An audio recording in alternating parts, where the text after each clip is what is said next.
The next question from Boring Dan. Could you describe what happened backstage between Samoa Joe and Kevin Nash after Joe cut a shoot promo burying Scott Hall for no-showing the TNA Turning Point pay-per-view in 2007?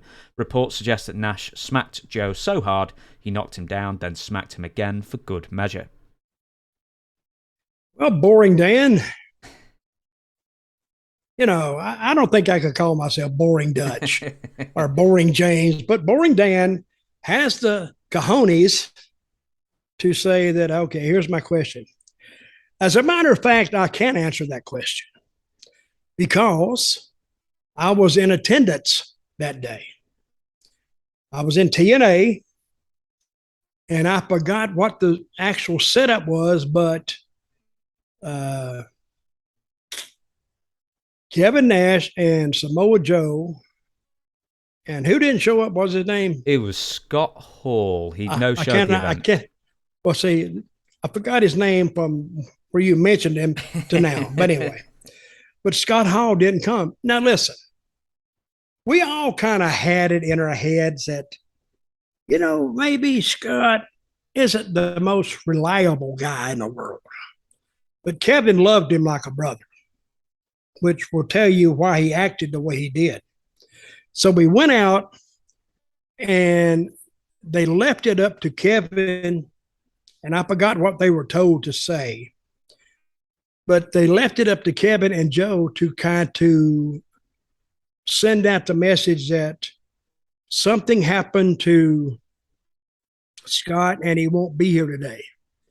Well, Kevin did his part first and handed the mic to, he soft soaked it. He soft sold it. Something happened or this and that. Well, Joe didn't do that. Joe went out there and literally scorched him on the mic. And I'm watching from backstage or I was around the screen backstage. And I saw Kevin get over, he just eased over to one side of the ring and he's leaning on it like this, like, you don't know what he's thinking. But to myself, I'm thinking, this is not going down too well with Kevin. So they leave the ring. Kevin didn't say another word in the ring. And I like Joe and I like Kevin. So they both come back, and I wasn't there, but I heard this about 10 minutes after it happened. Kevin walked up to him, and it was like, you have these big buildings, Studio A, Studio B, C, and D. Well, they were out like in the middle of all four of them, and they had a little bit of a crowd around them. And Kevin just asked him, "What the hell was that?" And I think Samoa Joe, he said something like, "Well, he's not here. I'm not taking the heat from," or something. I don't know what he said. Don't quote me on that. And all of a sudden, Kevin just open hand slapped him across the face, which, of course, alerted everybody that, hey, this is they're not getting along down there. And I don't think he knocked him down. I didn't hear he knocked him down. But then he got up, and I think then Joe realized, hey, man, maybe I shouldn't have said it. And he may have tried to even tell Kevin he was sorry. He didn't realize that it came across like that. And he could have been legitimately sorry. And I don't know if he slapped him again. He could have. But that's what I heard. But I think, and the reason I said that Kevin loved Scott like a brother, now we can understand his reaction to what Joe had said.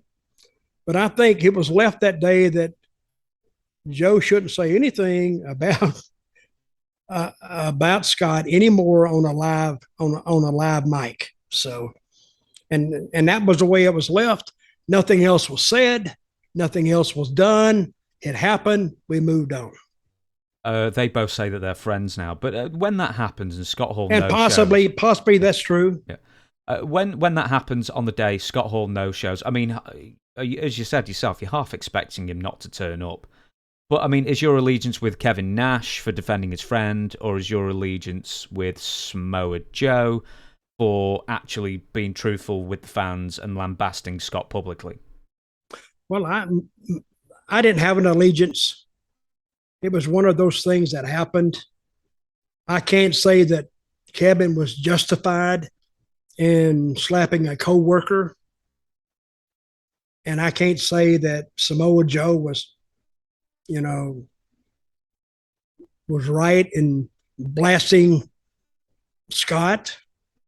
It was one of those things that you don't foresee coming, and all of a sudden it's on top of you. So, but nothing happened to either one of them. I think they moved on, and you just mentioned they're friends now.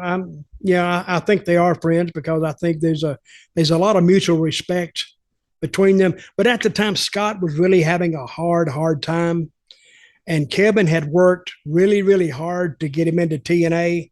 He actually kind of pushed for him and used his influence within the company to help Scott out, because Scott, he made a lot of money, but he may have spent a lot of money too. Mm-hmm. And he may have needed to go back to work. And then all of a sudden, I don't think anybody felt worse about it than Kevin, because Kevin was the one who went to bat for him. And then he left his friend hanging. But I think it's all water over the dam now. And so they're friends. So I'm glad for it.